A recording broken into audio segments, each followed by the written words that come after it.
گرسه نرازی بون لهمبر کشتنا وداد دهوکی بردوامن و هندک جر روزنامه‌ان دبیجن نابه لسر وی رفشه به دنگ بن و پیوسته آلین برپرس ارکا سرمل خو بجیه بینن و بنیرین آوان او لیجنین کجبوی و کولین لسر صدما کشتنا روزنامه‌ان و اشکره کرنا بکجن وان دیتا پیک اینان تنه جبوی بزر کرنا وان کیسانه. ڕۆژ بە ڕۆژ لیستی تیرۆرکراوانی ڕۆژنامەنووسان ئەوانەی بەرەو ڕووی دەسەڵاتی گەندەڵی دەبنەوە لە کوردستانە زیاد دەکات. ئێمە ئەمڕۆ کە لێرە کە کۆبووینەوە داوا لە دەستەی مافی مرۆڤ و هەموو ئەو لایەنە پەیوەنددارانەی کە پەیوەستن بە پێشێلکارەکانی مافی مرۆڤ کە ئێستا پێشێلکارێکی زەخی مافی مرۆڤ لە کوردستانەیە هیوادارین دەسەڵاتی خۆیان ئەگەر هەیەە بەکاربێنن لە بەرامبەر ئەم پێشێلکارە زەقانەی بەرامبەر مافی مرۆڤ بەکاردێنرێت ئێمڕۆ لە کوردستاندا.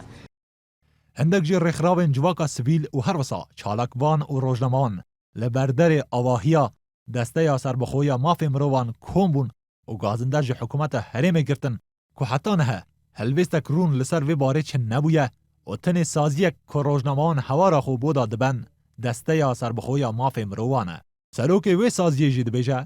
چه نابه دستلات دادوری لسر کشتنا و داد به دنگ به و صدما کشتنا روزنامه‌ان جی جبوی بن کتنا یاسای دزورینه. ئێمە وەکو دەستەی سەربەخۆی مافی مرۆڤ نیگەرانین نەک لە کوشتنی ڕۆژنامەنووسویدات بەلکو لەوانەی لەسەردەم لە 2008 و هەتا ئێستا 4-5 ڕۆژنامەنووس هاتینە کوشتن بەداخەوە هەتا ئێستا کەیسەکەیان یەکلا نەکرایتەوە. هەتا ئێستا بکوژانی ئەمانە دەستنیشان نەکراوە و نەگەیشتونە سزای خۆیان. لدیداچونه که انارتی دگل پیبیدار وزارت دروی امریکا نوبری را گهاند ام سرخوشی خو آراسته مالبات و هفکار وداد حسین دکن و هر وسا گوت امریکا به تایبتی وان نافچین کو راست گوتن تیدا بوی سر ایشی رولا روزنامه‌وانان به چاوک مزن دنرخینه و همو کسک هلویستا امریکا لسر آزادیا روزنامه‌وانان و لپرسینان باش دزانه.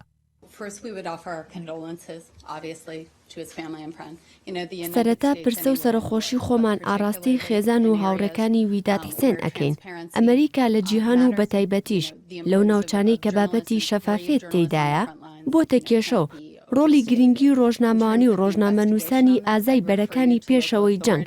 بە هەند وەردەگیرێت و ناکرێت ڕۆڵیان لە بەرچاو نەگیرێت و هەموو کەسیش هەڵوێستی ئێمە لەسەر ئازادی ڕۆژنامەوانی لێپرسینەوە دەزانین و بابەتی لەم جۆرەش جێگەی گرنگی پێدانی ئێمەیە لە سەرتاسەری جیهان نەک بە تەنها لە عێراق.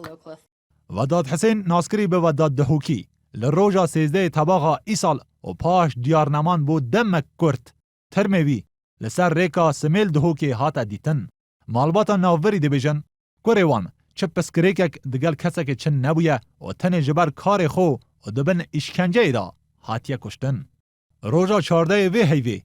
باب وداد راگهاند پیویست بارزانی هلویستک لسر کشتنا کوریوان هبه و داخواست کرد او کسین که دست دو کشتنا کوریوان دا هبه به تندی جزا بدن. روژک پاش داغازا باب وداد نویسینگه ها بارزانی راگهاند دگل مالباتا وی آخفتنه و رجدبون خور راگهاند که محاله تاوانک هندم ازن بزر ببه.